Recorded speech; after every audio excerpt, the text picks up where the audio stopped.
ሰላም ጤና ይስጥልን ተመልካቾቻችን ሳምንታዊው ዓለም ሸማች መሰናዶ ፕሮግራማችን ወደ እናንተ መድረሱን ጀምሯል።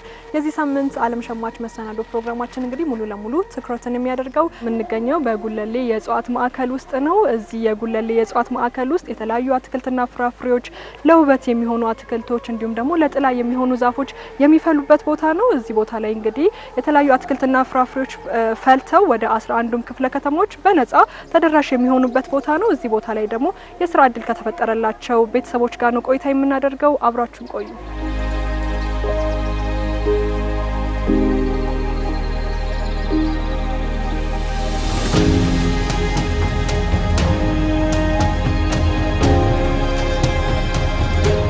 እዚህ ቦታ በየአይነቱ ነው።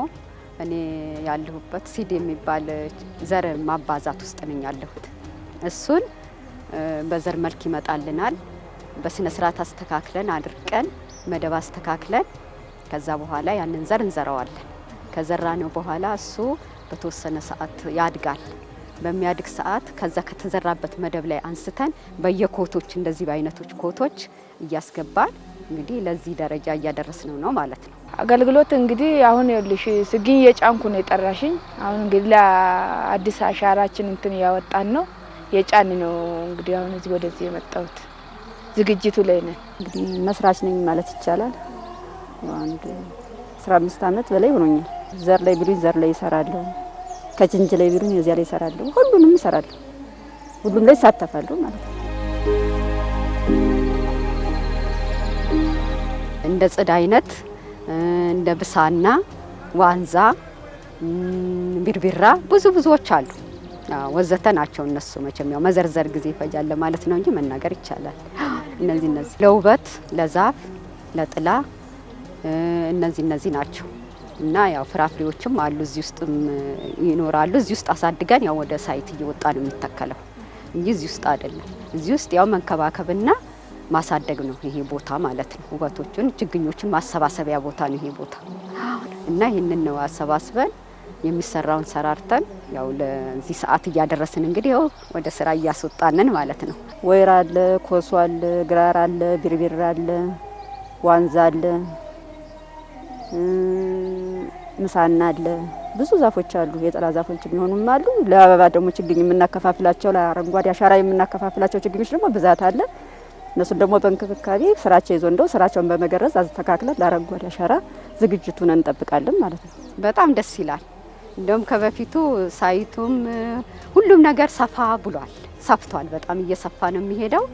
እንደዚህ በተወሰነ እንትን አይደለም፣ በጣም የሰፋ ነው። እኛም ሰራተኞች እንደዛው ተክተን ልጆቻችንን ወደን እንዳሳደገን በእነሱ አይን ደግሞ ይሄንንም እንደዛ እያሳደገን ለሚመለከተው ክፍል እያቀረብን ነው። ለአረንጓዴ አሻራ እኛ መጀመሪያ ቅድማ ተክለናል። ተክለን ደግሞ ህብረተሰቡ እንዲተክል ይኸው የጋበዝን የሰጠን ነው ያዘጋጀን ነው ማለት ነው።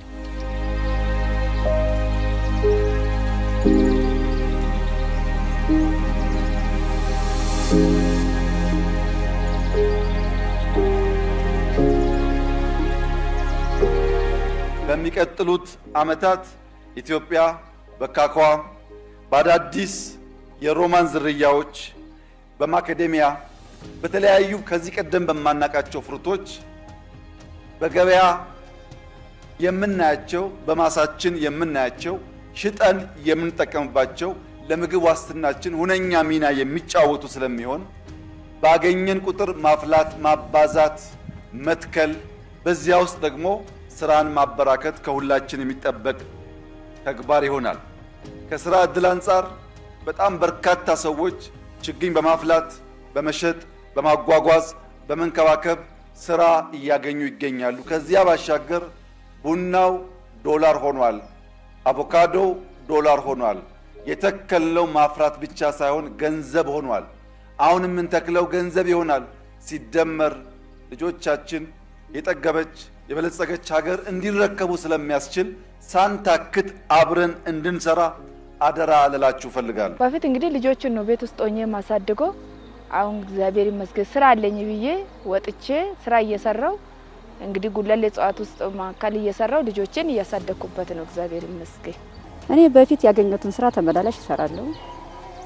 ይሄ ደግሞ የደጃፍ ስራ ተብሎ እንደዚህ ገጠመኝ ሳገኝ ደግሞ ለልጅም ቅርብ ሆኖ ሙላ ጥናት ይሄ ደርሼ ተመልሼ ስመጣ ስለሚቀርበኝ ቤቴ እዚህ ከሸዋ ጋር ነበረች እዚህ ጋር ነበረች የደጃፍ ስራ ነው። ይሄ ሰፈሩ ሲለቅ ነው የለቀቅ ነው እና የደጃፍ ስራ ነው ብዬ ነው የጀመርኩት። ይኸው እስካሁን ድረስ አለሁበት። እግዚአብሔር ይመስገን በደስተኛ ነው የምሰራበት። ያው እንደ ነገሩ ነበረ መቼም ከደካምነት ከደህነት አካባቢ ነን ያለነው። በዛን ሰዓት ያው ልጆቻችንን አዝለን ይሄ ሳይት መልካም እድል ነው ለኛ የፈጠረው። ጥሩ ነገር ነው ያደረገው። እውነቴን ነው ለድሆች በጣም ጥሩ ነገር ሊከፈተልን አካባቢያችን እዚህው ናት። ከዚሁ ልጆቻችንን አዝለን እዚሁ ሰርተን እንደገና ልጆቻችንን አሳድገን አስተምረን አሁን ጥሩ ደረጃ ላይ ደርሰዋል። እግዚአብሔር የተመሰገነ ይሁን። እስከዚህ ደረጃ አድርሶናል እና ያው የተሻለ ኑሮ ላይ ነን አሁን ያለነው። ለራሳችን አልፈን እንደውም ልጆቻችንን አሳድገን አስተምረን ለጥሩ ደረጃ አድርሰን ሰውን መርዳት እንችላለን። እግዚአብሔር የተመሰገነ ይሁን።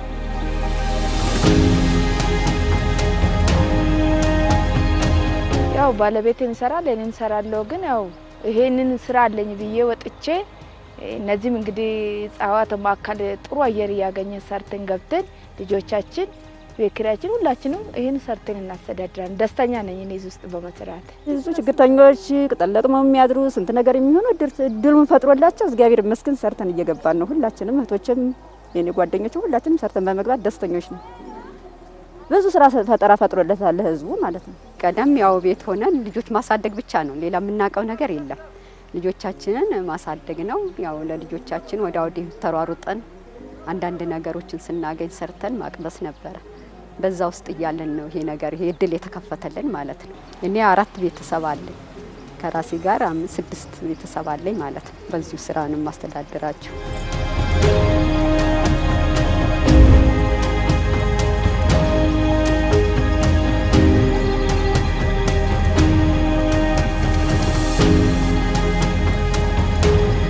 አሁን እኛ ጋር 750 በቀን ስራ የሚሰሩ አሉ። እነዚህ እንግዲህ ያው እንደየስራቸው የሚከፈላቸው ናቸው። 16 አመት የቆያለ 15 አመት 14 አመት የቆየ ነው። አብዛኛው እዚህ ውስጥ ያሉት ሰራተኞች መኖሪያቸው እዚህ የነበረ ነው። ከዚህ ወጥተው መንግስት ቦታና የመስሪያ ቦታ ሰጥቷቸው ወጥተው ወደዚህ ደግሞ የስራ እድል ተፈጥሮላቸው የመጡ ናቸው ማለት ነው።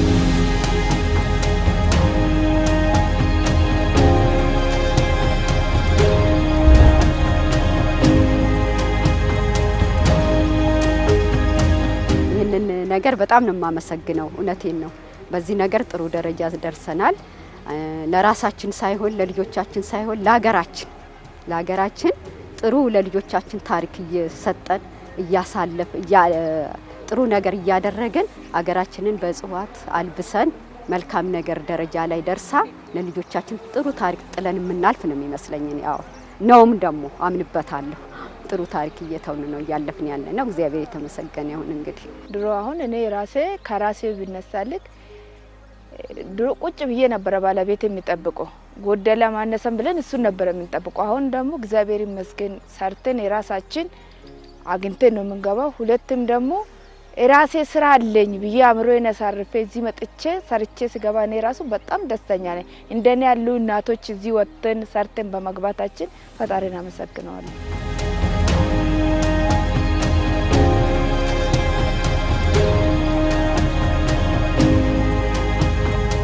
አረንጓዴ አሻራ 8ኛ አመት ነው። በዚህ በ8 አመት ውስጥ እኛ በራሳችን በግቢ ውስጥ ወደ 50 ሺህ ምን ሸጠዋል ማለት ወደ 50 ሺህ ምን ሰራዋል።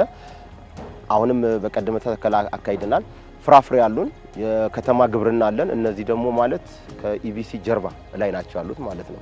ይሄኛው የችግኝ ማፊያና የዘር ዘይትና ስርጭት ማባዣው ነው። ይሄ እዛኛው ደግሞ የከተማ ግብርናና የፍራፍሬ ቦታዎች አሉ። ስለዚህ እነዚህን ያው በማምረት የከተማ ግብርናው ላይ ያመረትነውን በደረሰበት ሰዓት ለማዕከሉ ሰራተኛ በመስጠት ያው በነፃ ማለት ነው። እጽዋቶችም አሁን ቅድም እንዳነሳሽልኝ ላሉት ወረዳዎችና ላሉት ክፍለ ከተማዎች እሱም በየአመቱ እናከፋፍላለን ማለት ነው። አረንጓዴ አሻራ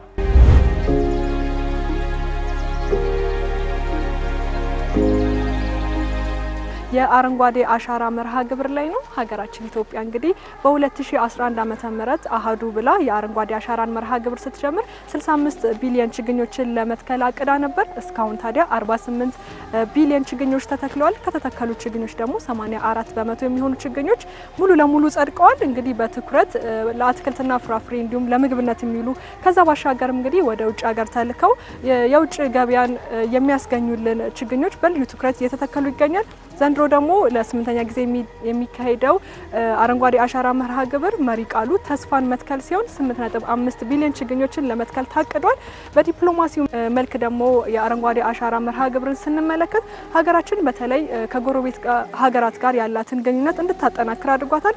ለዚህ ማሳያ እንግዲህ ለጅቡቲ፣ ለደቡብ ሱዳን እንዲሁም ደግሞ ለሶማሊያ በሚሊዮን የሚቆጠሩ ችግኞችን በመላክ አርአያነቷን አስመስክራለች። ከዛም ባሻገር እንግዲህ ባሳለፍነው ዓመት ያዘጋጀነው ሁለተኛው የአፍሪካ የአየር ንብረት ለውጥ ጉባኤ እንግዲህ በዘርፉ ያላትን ሚና የሚያሳይ ነው። ከዛም ባሻገር እንግዲህ እንደ ኮፕ 32 ያሉ ትላልቅ ዓለም አቀፍ የአየር ንብረት ስብሰባ ጉባኤዎችን ለማድረግ እንግዲህ አቅም ፈጥሮላታል ማለት ነው። ከዛ ባሻገር አረንጓዴ አሻራ ለበርካታ ዜጎች የስራ እድል ፈጥሯል። ቁጥራዊ መረጃዎችን ደግሞ ብንመለከት ከ600 ሺህ በላይ የሚሆኑ ወጣት እንዲሁም ደግሞ ሴቶችን በኢኮኖሚው ዘርፍ ተጠቃሚ እንዲሆኑ አድርጓል።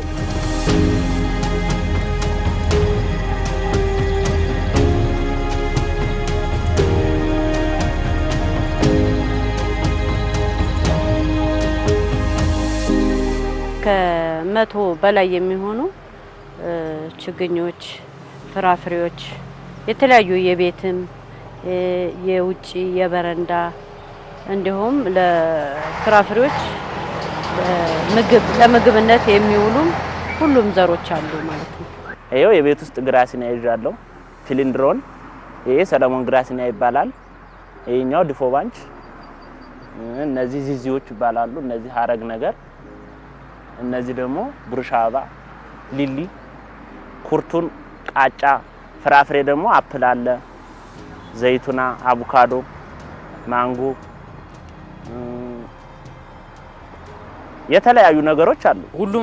ሁሉም በሚባል ደረጃ አለን። አትክልቶች ኢንዶር አትክልቶች አሉን፣ አውትዶር አለ፣ ፍሩትስ አለ እና የተለያዩ ለቤት ውስጥ ዲኮሬሽን እና ለተለያዩ ማስዋቢያ ስራ የሚሆኑ አትክልቶች አሉ እና ከነሱ ውስጥም ማየት እንችላለን የተወሰኑትም ማለት ነው። ለምሳሌ አሁን የቤት ውስጥ ከሚባሉ ሊሊ የሚባል አለ፣ ራበር ትሪ እና በሳይንቲፊክ ኔሙ ደግሞ ይሄ ራበር ትሪ የሚባለው ፊከስ ኢላስቲካ ይባላል። የተለያዩ እነዚህ እንደምታዩቸው ኳሌ እንደምታዩቸው እነዚህ ራበር ትሪ ይባላሉ። እዚህ ጋር የምታዩቸው ደግሞ በዚህ በኩል ስኔክ ይባላሉ። እነዚህም ያው የቤት ውስጥ ናቸው። አብዛኛው የቤት ውስጥ ነው። እዚህ አበባ እንትን ውስጥ ያለው የቤት ውስጥ አበባ ናቸው ማለት ነው። የቤት ውስጥ ፍራፍሬ ማለ አቮካዶ፣ ማንጎ ምናምን ውጭም ላይ ምን ተክላቸው አበባዎች አሉ እና የተለያዩ አበባዎች እንደምታያቸው ጎማ ዛፍ አለ፣ ስኔክ ፕላንት አለ፣ ደግሞ ሊሊ አለ፣ ፍሪንድሮፍ።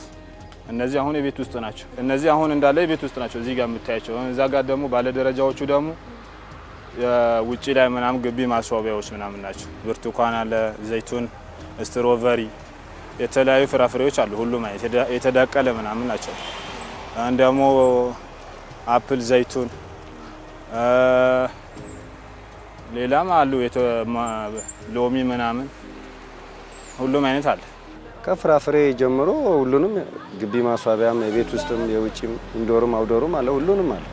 ሁሉም ያማከለ ነው ያለው። በፍራፍሬ ሎሚ አለ፣ ብርቱካን፣ አቮካዶ፣ አፕል፣ ፓፓያ ሁሉንም አለ። ፍራፍሬ አይነቶች ሁሉም አይነት አለ።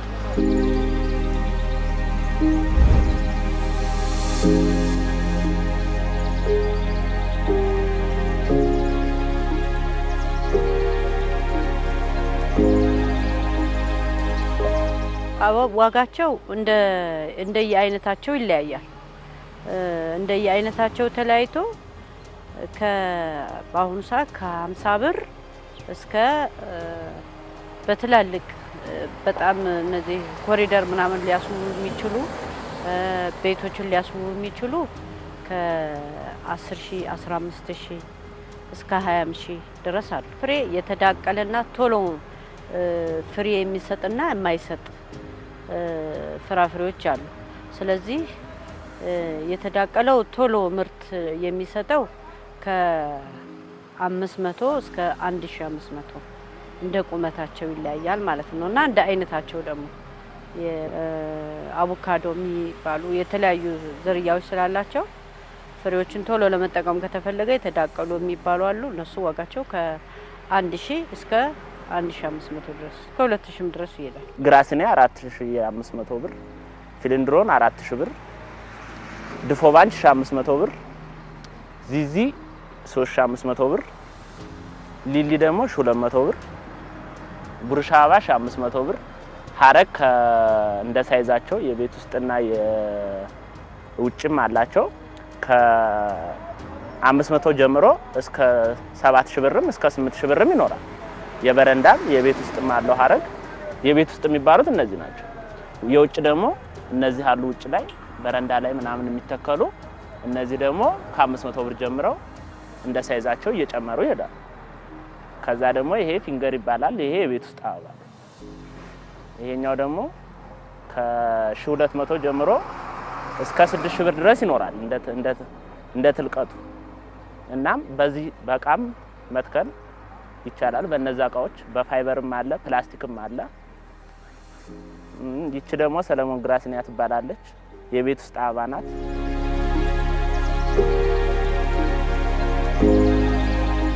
አቡካሪያ አሁን በዚህ ሳይዝ 18000 ብር በትንሹ ማለት ነው። በትልቁ ደግሞ እስከ 80000 ብር ድረስ እስከ 100000 ብር ድረስ ሊኖር ይችላል። ይሄኛው አቡካሪያ እንደ ሳይዛቸው ነው እነዚህ የሚሸጡ። ድፎባንች 600 ብርም አለ በትንሹ። ይሄ አሁን በትልቅ ነው። ይሄኛው 1500 ብር፣ ይሄ 1500 ብር ነው። ከዛ ደግሞ ይሄ ጎማ ዛፍ ወይም ራበር ትሪ ይሄኛው 2500 ብር። በጥቁሩም ከለር አላቸው። ጥቁር አለው፣ ይሄም ነጭ አለው። 3 አይነት 4 አይነት ከለር ይኖረዋል። ይሄኛው ደግሞ ከ2500 ከፍ እያለ እስከ 10000 ብር እስከ 20000 ብር ድረስ ይኖራል። ይቺ ደግሞ በርድ ኦፍ ፓራላይዝድ ትባላለች። ይቺኛዋ ወፍ ቅርጽ አበባ አላት፣ የቤት ውስጥ ናት። ይቺ ደግሞ በትንሹ እኛ ጋር አሁን 6000 ብር ናት። ይቺኛዋ እያደገ ሲሄድ ይሄም እስከ 20000 ብር ድረስ አለው።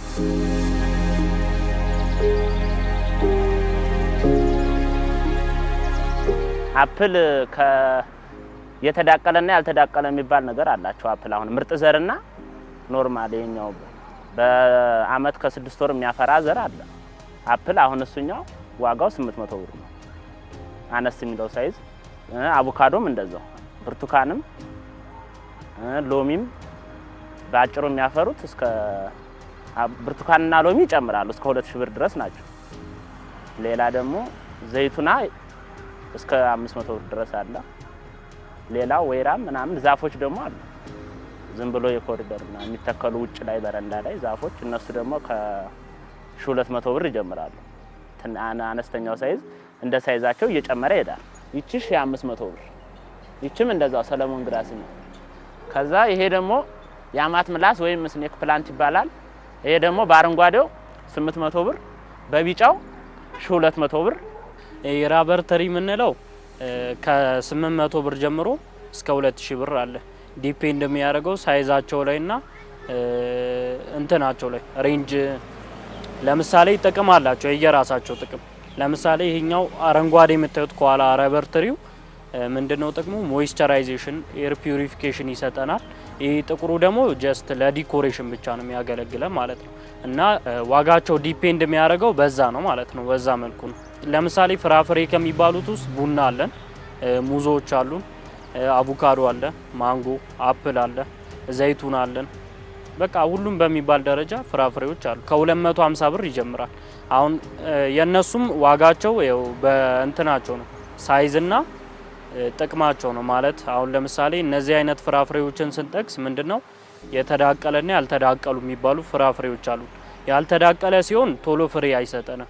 የተዳቀለ ሲሆን ደግሞ ቶሎ ፍሬ መስጠት እድሉ ይጨምራል ማለት ነው። አሁን ለምሳሌ ደንበኛ ወይም ከስተመር መጥቶ ቶሎ ፋስት አገልግሎት ወይም ፋስት ሰርቪስ የፈለገ ሰው እነዚህ መርጦ መውሰድ ይችላል ማለት ነው። እነዚህ የምታዩቸው ዋጋቸው ከነቃው ስለሆነ ትንሽ ሊጨምር ይችላል እንጂ ሴም ነው አበባቸው። ዋጋ እስከ አሁን ኢንዶር ፕላንትና የውጭ አበባ ይለያሉ። የውጭ አበባ እስከ 50 ብር ምናምን ከዛ በላይ እስከ 150 ብር ምናምን እነዛ ሲዝናሎች ምናምን አበባ ያላቸው ምናምን እስከ 150 እስከ 50 ብር ምናምን አለ። እነዚህ ኢንዶር ፕላንት ደግሞ እስከ 4000 ብር እስከ 3500 እስከ 400 ብር ጀምሮ ምናምን። የውጭ ባለ ደረጃ ዛፍ ምናምን አቮካሪያ የሚባለው ደግሞ እስከ 10000 እስከ 50000 ምናምን አለ። አትክልትና ፍራፍሬ የተዳቀለ ያልተዳቀለ አለው። የተዳቀለው እስከ 1500 2000 ብር ነው። ያልተዳቀለው ደግሞ እስከ 400 ብር እስከ 200 ብር ምናምን አይነታቸው በቁመታቸው ምናምን ልክ ምናምን። ስትሮቨሪም አለ ያፈራ የውጭውና የሀገር ውስጡ ምናምን እስከ 800 ብርና እስከ 400 ብር ምናምን ናቸው። አበባ ከ50 ብር እንደ ደረጃው ነው እስከ 15000 ብርም አለ። በደረጃ የሚያድጉ አቮካሪያ የሚባሉት የውጭ ከሀገር በቀል ውጭ የሆኑት እስከ 15000 ብር 20000 ብርም ሊሆን ይችላል። አይነት አላቸው ከ50 ብር እስከ 15000 ብር ማክሲመም እስከ 20ም ሊሆን ይችላል። አትክልትና ፍራፍሬ በችግኞቹ በዘር ነገሮቹን ሲሆን ከ30 ብር ከ30 እስከ 50 እስከ 1500 ብር እስከ 2000 ብርም አለ። እንደ ደረጃው ነው። እሱም ግብርናውና ኖርማል ብዙ ጊዜ ቆይቶ ያፈራው ሲሆን ዋጋው ይቀንሳል። ግን ቶሎ በ3 አመት በ4 አመት የሚደርሱትን ሲሆን ደግሞ ዋጋቸውን ይጨምራል።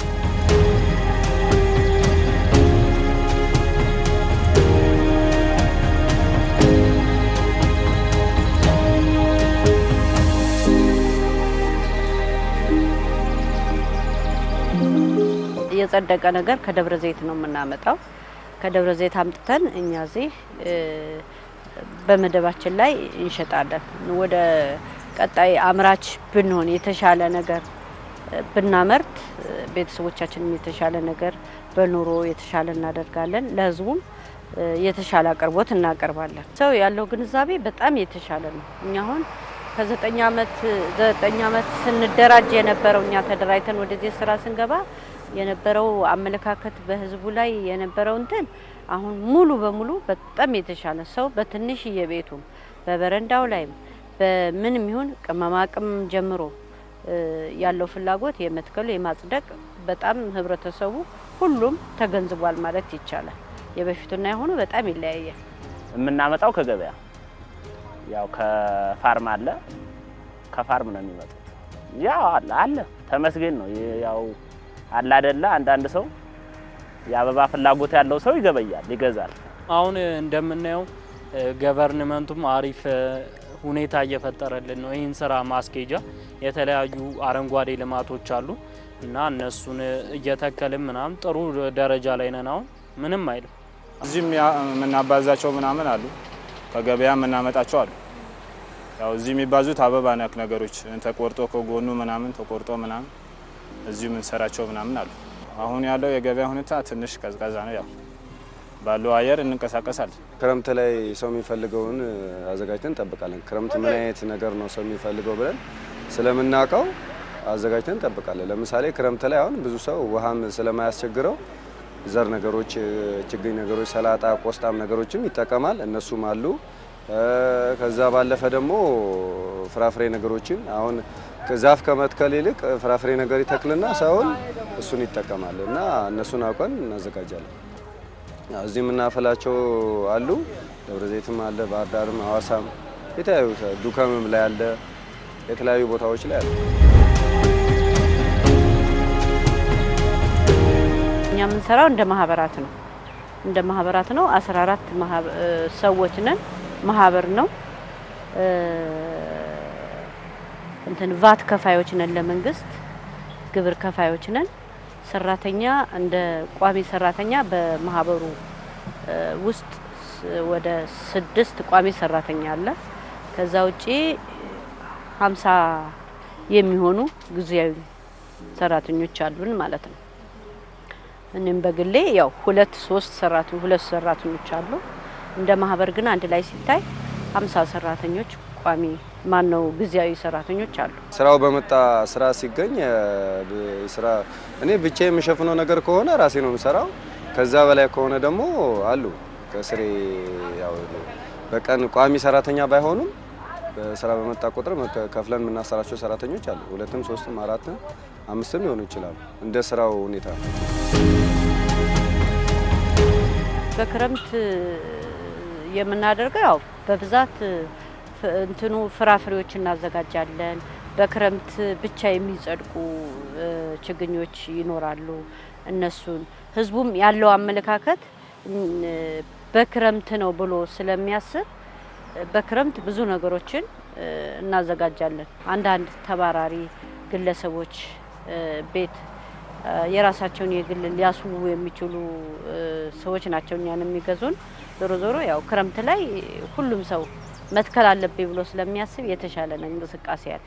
ያው እንግዲህ ያዘጋጀን ፋርም አለ እዚህ ያለን ማሳያ ይሆናል። ከፋርማ መተን አቀርብላቸዋለን ማለት ነው። ዝግጅታችን እንደዛ ነው።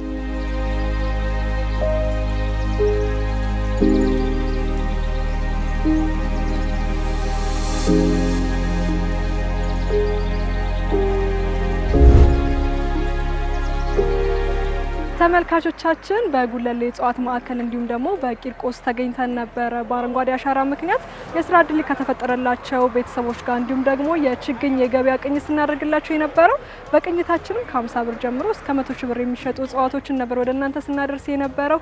ከዛ ባሻገርም ደግሞ የስራ ዕድል ተፈጥሮላቸው ከራሳቸው አልፎ ለሌሎች ዜጎች ከተረፉ ዜጎች ጋር ነበር ቆይታችንን ስናደርግ የነበረው። በሚቀጥለው ሳምንት በሌላ መሰናዶ እስከምንገናኝ መልካም ሳምንት።